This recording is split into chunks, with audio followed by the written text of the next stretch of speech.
The alarm screamed across the Galactic Council's main monitoring station.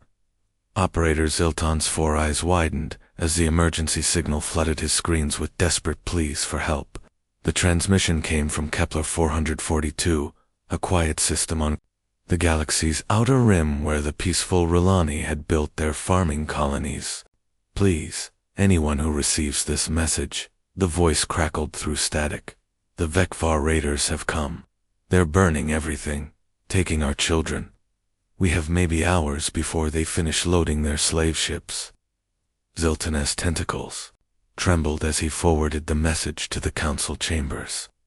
Everyone in the galaxy knew about the Vekvar raiders.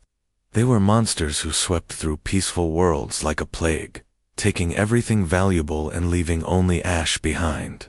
No one had ever survived a full Vekvar assault in the Grand Council chambers.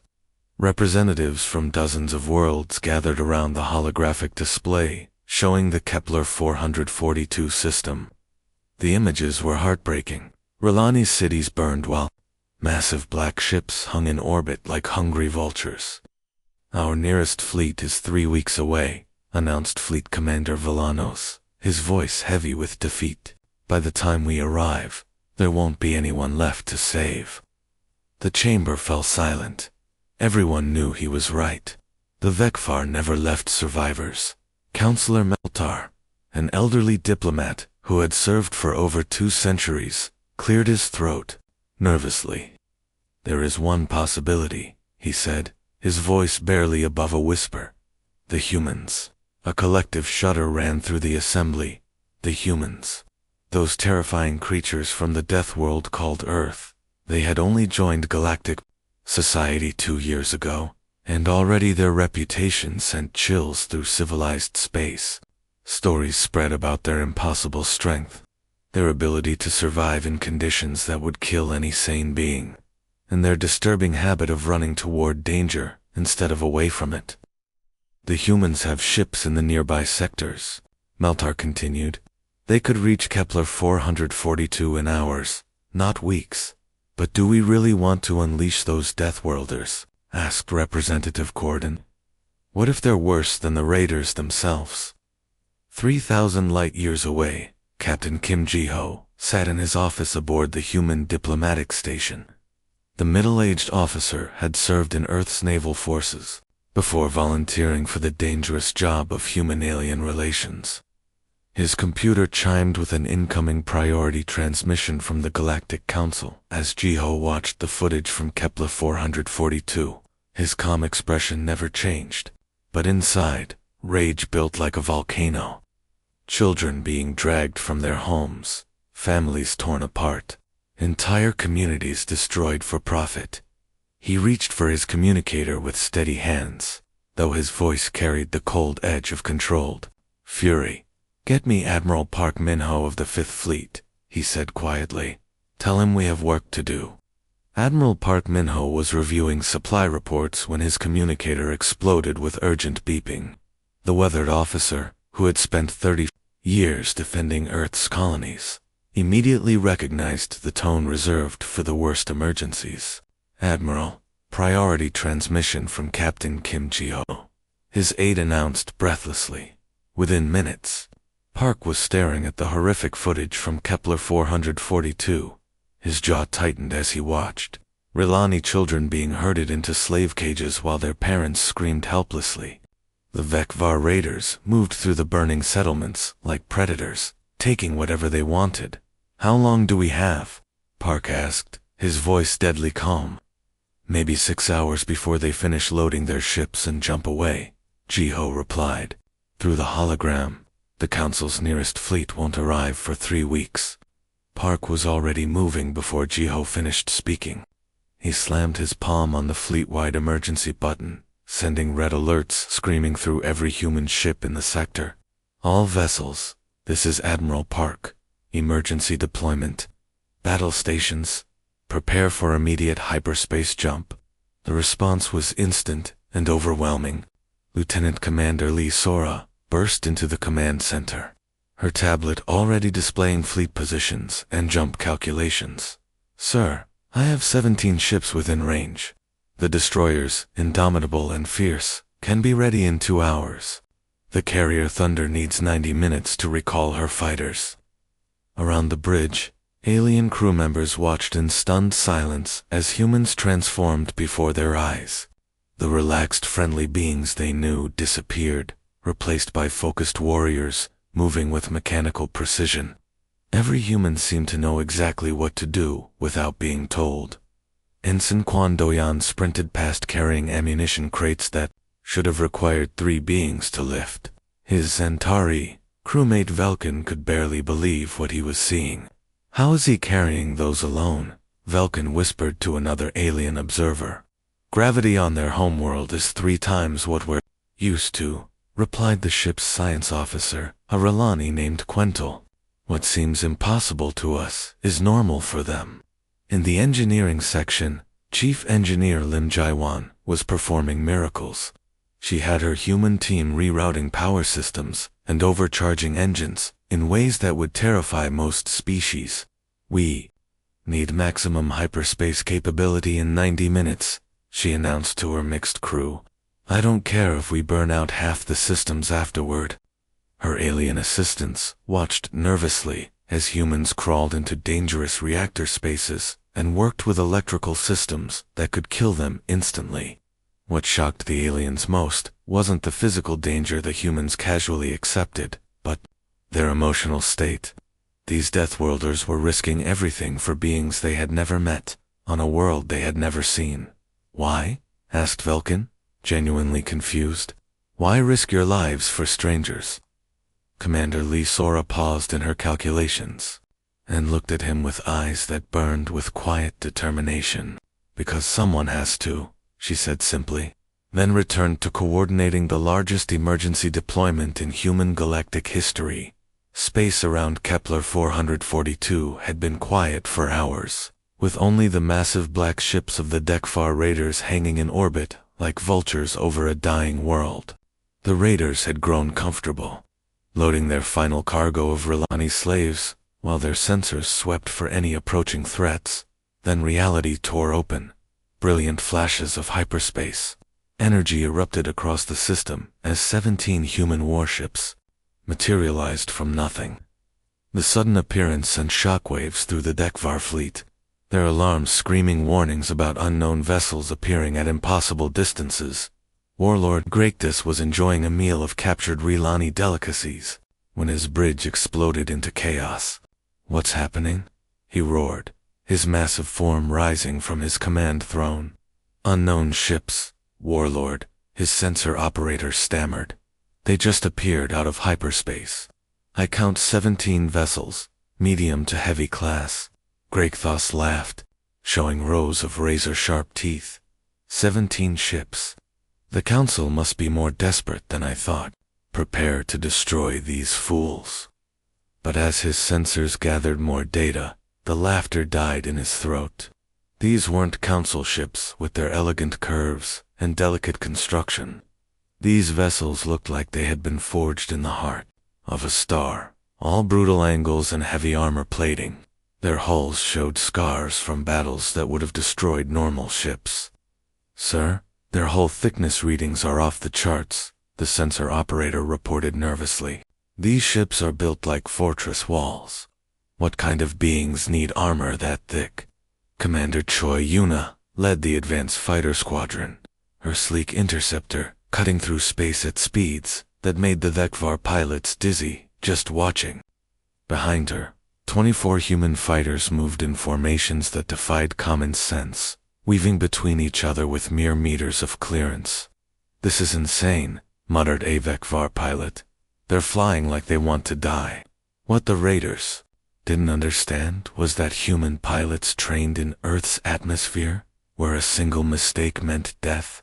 Flying through empty space felt easy compared to navigating Earth's violent weather systems and crushing gravity. Suddenly, every communication channel in the system crackled to life, with a voice speaking perfect Vekvar dialect.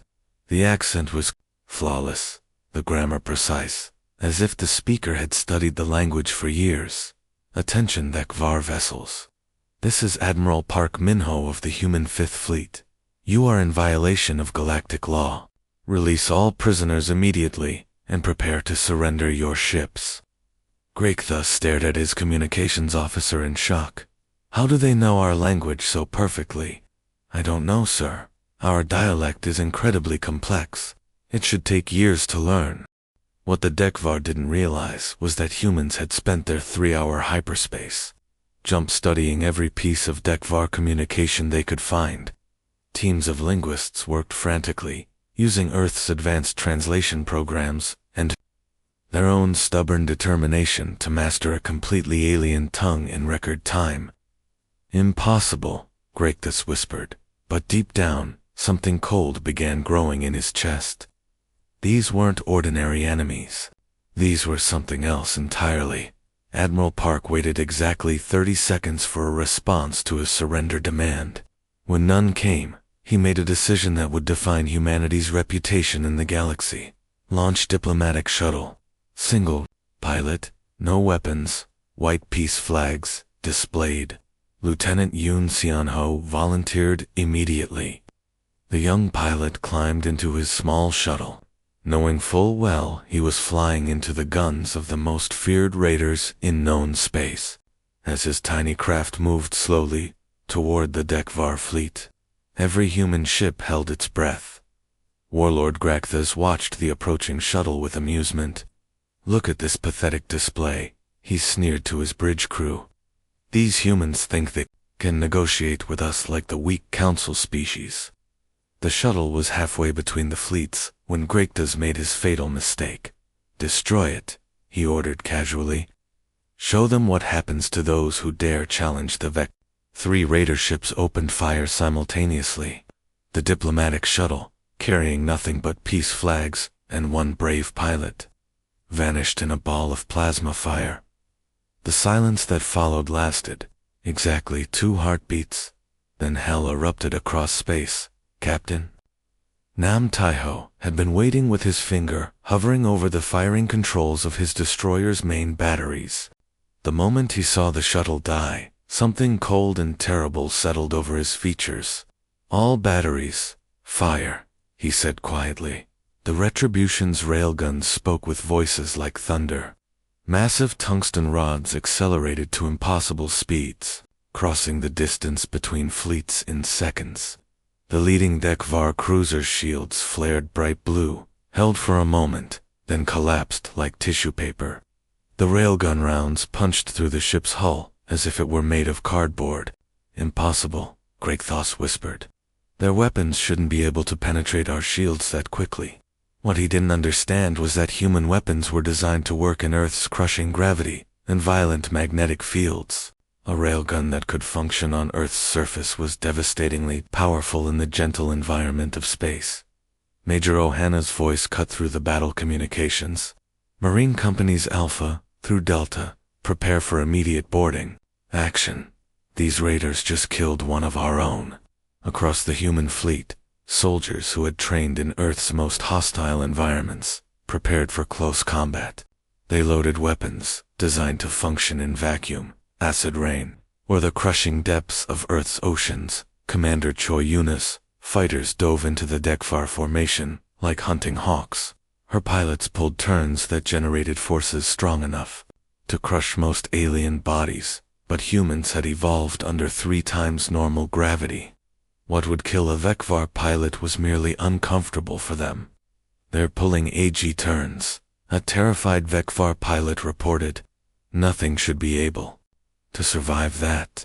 But as Warlord Gracchus watched human fighters dance through his defensive fire, weaving between explosions that should have destroyed them, a horrible realization began to dawn. These weren't just another species. These were creatures forged by a world so hostile that his own harsh homeworld looked like paradise in comparison. Admiral Park studied the tactical display with the cold eyes of a predator. Most species would see the dense asteroid field surrounding Kepler 442 as a navigation hazard to be avoided. Park saw it as a weapon waiting to be used.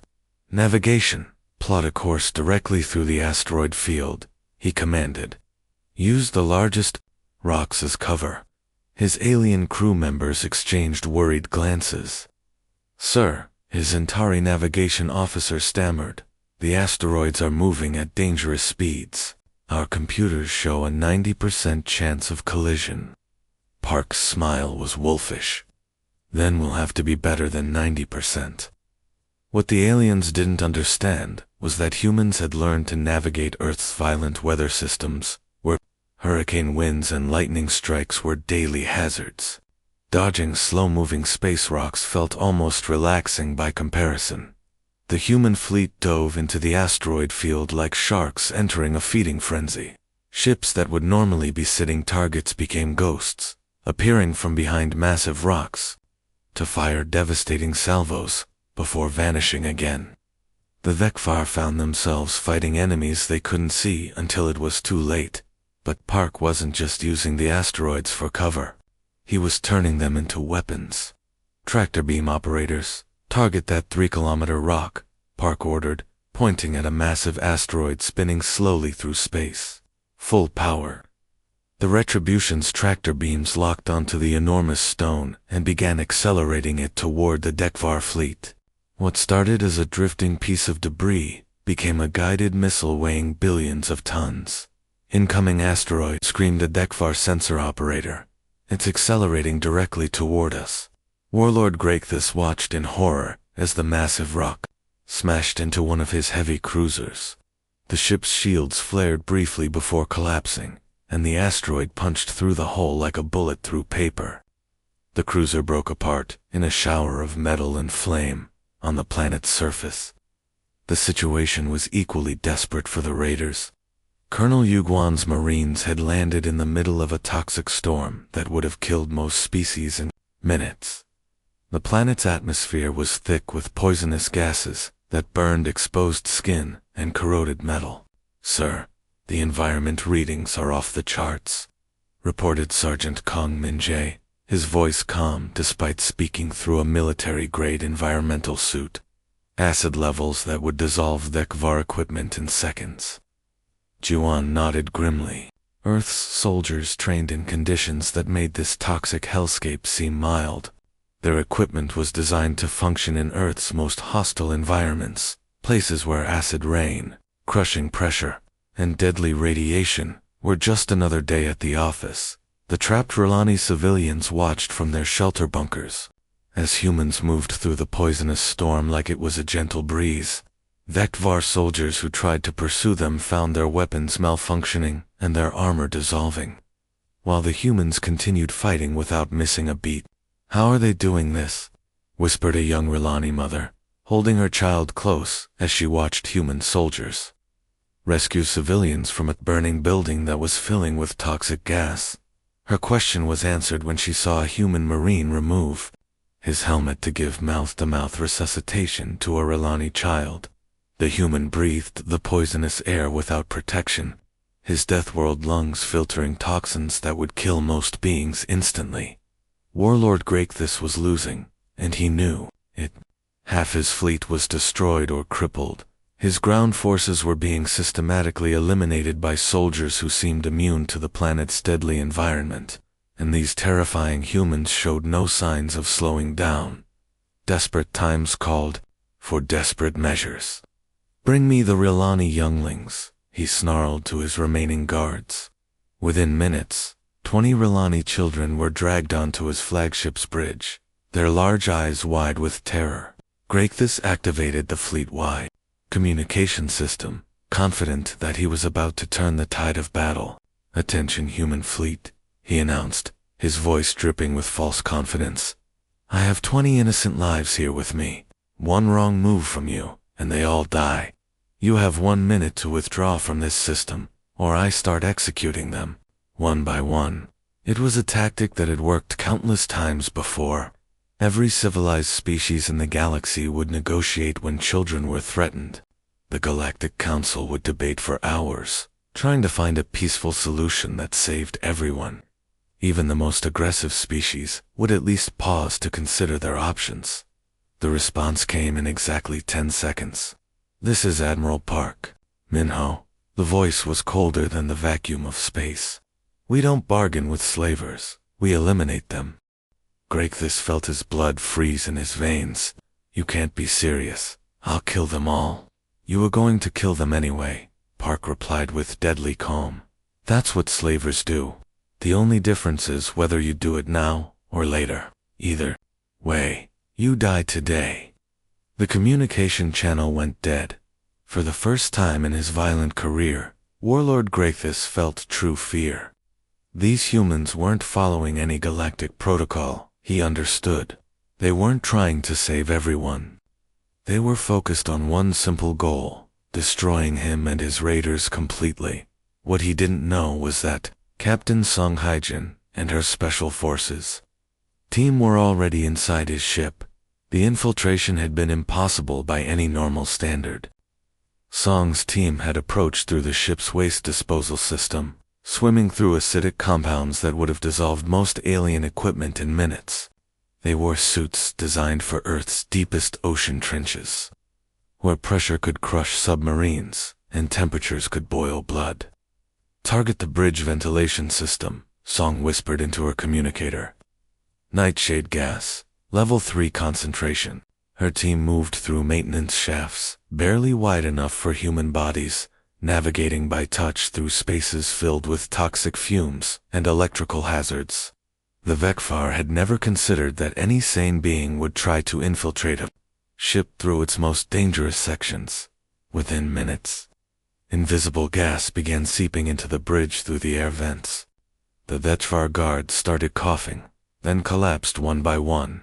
Ruthless watched in horror as his crew fell unconscious around him, completely unaware of what was happening. Impossible, he gasped, fighting to stay conscious, as the alien gas burned his lungs. Nothing could survive the ship's internal defenses. But as his vision faded, and human soldiers emerged from impossible places throughout his ship, Ruthless finally understood.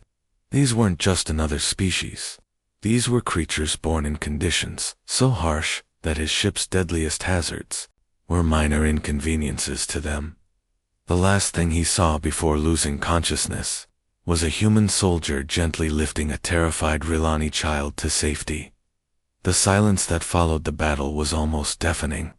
Across the Kepler 442 system, burning Vekvar ships drifted like dying stars, while human rescue shuttles moved between the wreckage. What happened next would confuse alien observers for generations to come. Commander. Baywujin stepped over the bodies of Vekvar raiders he had been fighting just minutes earlier, but now his hands worked frantically to save the life of a wounded enemy soldier. The raider's breathing was shallow, his alien blood pooling on the deck, and Wujin's medical team was doing everything possible to keep him alive. "Why are you helping him?" asked Quental, a Rilani civilian who had been freed from the slave pens. "He was trying to kill you moments ago." Wujin didn't look up from his patient as he worked. "Because he's wounded and I'm a doctor," he replied simply, injecting emergency medicine into the raider's bloodstream. "The fighting is over. Now I save lives." The Rilani stared in bewilderment. These humans had just fought with a brutality that terrified even hardened warriors, showing no mercy to their enemies during battle.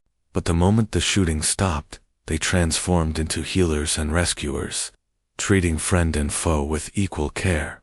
Lieutenant Kim So-min was already coordinating the massive relief effort needed to repair years of damage. Her engineering teams spread across the burning Rilani settlements, working in toxic air and unstable buildings that would have scared away most species. They moved with the same determined efficiency they had shown in combat, but now they were building instead of destroying. "Structural integrity on the main hospital is at 15%, reported Engineer Park Sujin over the radio. "The building could collapse any moment, but there are still patients trapped inside. Then we go in and get them out," So-min replied, without hesitation. "Use the emergency support beams and move fast." Human rescue workers entered buildings that groaned and swayed with every step, racing against time to save Rilani civilians trapped in the rubble. They worked in environments that would have killed most beings, breathing air thick with dust and toxins, while navigating through twisted metal and broken concrete. A young Rilani girl named Sella watched from a safe distance as a human soldier carried her unconscious grandfather out of a burning medical facility. The same hands that had held weapons capable of destroying starships now cradled the elderly Rilani with infinite gentleness. "I don't understand them," Sella whispered to her mother. "They're so scary when they fight, but look how carefully they're holding grandfather." Her mother had no answer. Like all Rilani, she had been taught that there were two types of beings in the galaxy: those who were peaceful and those who were violent. The idea that someone could be both at the same time was completely foreign to her understanding of the universe. Medical Officer Cho Yenwu was treating a line of patients that included Rilani, civilians, captured Dekvar soldiers, and wounded humans. She made no distinction between them, working with the same dedication on a raider who had been shooting at her an hour earlier, as she did on the Rilani, children who had been held captive. "This makes no sense," muttered a surviving Vekvar officer, as Yenwu bandaged his wounded arm. "Why aren't you torturing us? Why aren't you making us suffer?" Yanwu looked at him with eyes that held no hatred, only tired compassion. "Because that's not who we are when the fighting stops." 3 days after the last Vekvar ship fled or burned, the Rilani people finally emerged from their shelters to meet their rescuers properly. What they found challenged everything they thought they knew about the galaxy's predator species. Elder Melshai, the colony's leader, approached Admiral Park with traditional gifts of gratitude, rare crystals that could power a starship for years. The human admiral looked at the precious offering and gently pushed it back toward the elderly. "We appreciate the thought, but we can't accept payment," Park said with a smile that revealed teeth clearly designed for tearing meat. "We didn't come here for profit."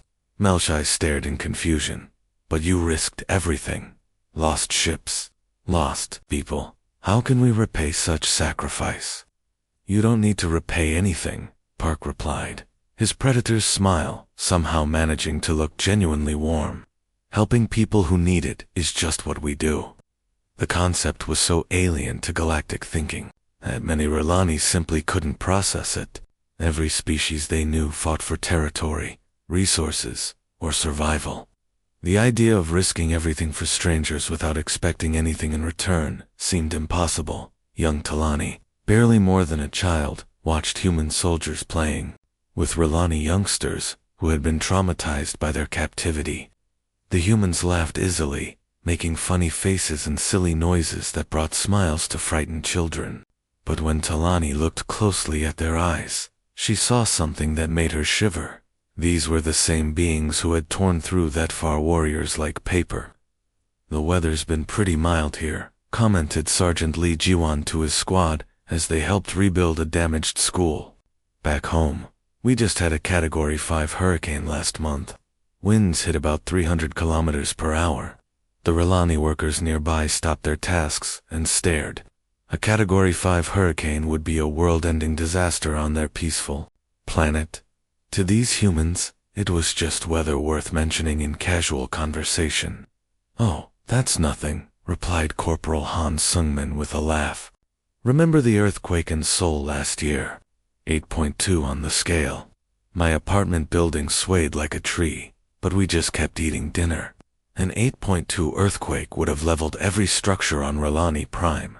The humans discussed it like they were talking about a minor inconvenience." Dr. Yoon Jie was explaining her medical procedures to a group of fascinated Rilani healers when the ground began to shake. The Rilani immediately fell into panic positions, preparing for what they assumed was a catastrophic seismic event. The humans didn't even pause in their conversation.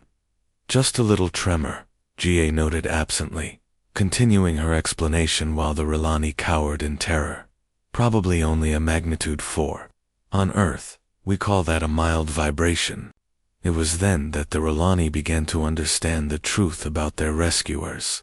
These humans weren't just physically stronger or better armed. They came from a world so hostile that their idea of normal was everyone else's nightmare. Yet somehow, instead of becoming monsters, They had become protectors.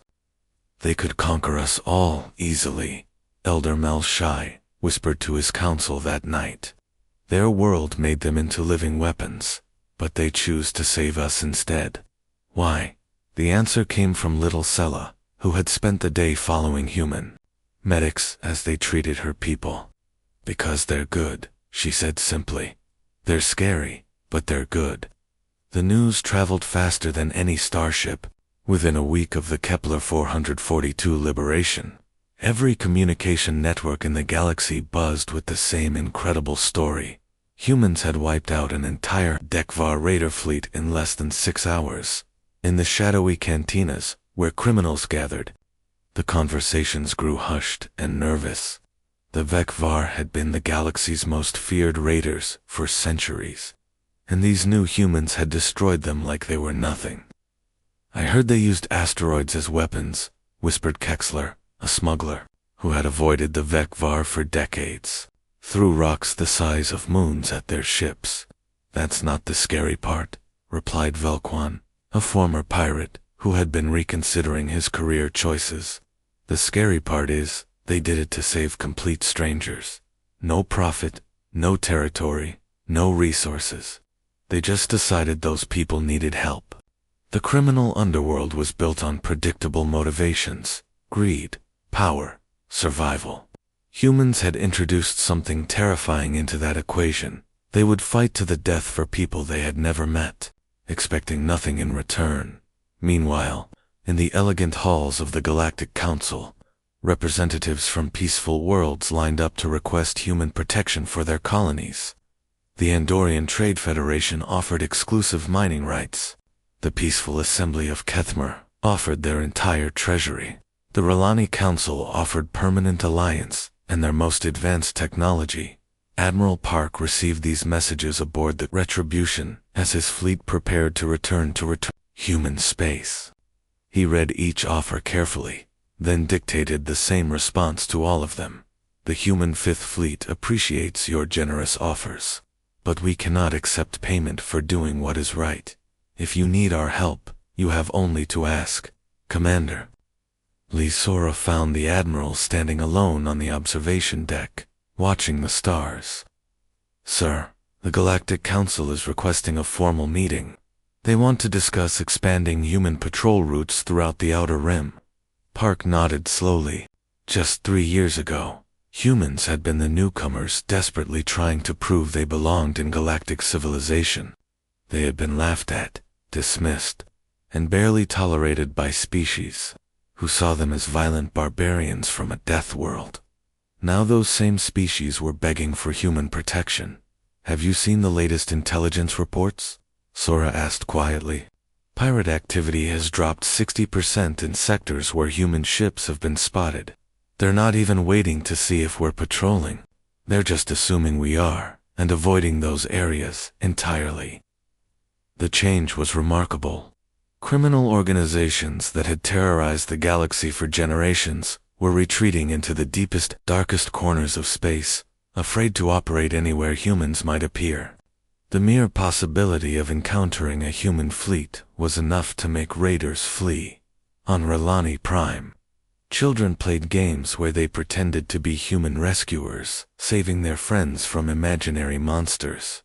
The games always ended the same way. The humans won, the bad guys ran away, and everyone was safe. Admiral Sora continued, I've been thinking about our role in all this. We're not just another member species anymore, are we? Park smiled as he watched a human medical ship heading toward the planet's surface to continue treating wounded civilians. No, Commander, we're something new. We're the ones people call when everything else has failed. When hope is gone, and death seems certain. He paused, remembering the terrified Ralani children they had rescued from the slave ships. The galaxy has learned something important about humans, he said finally. When we answer a distress call, we don't just chase the monsters away. We make sure they never come back.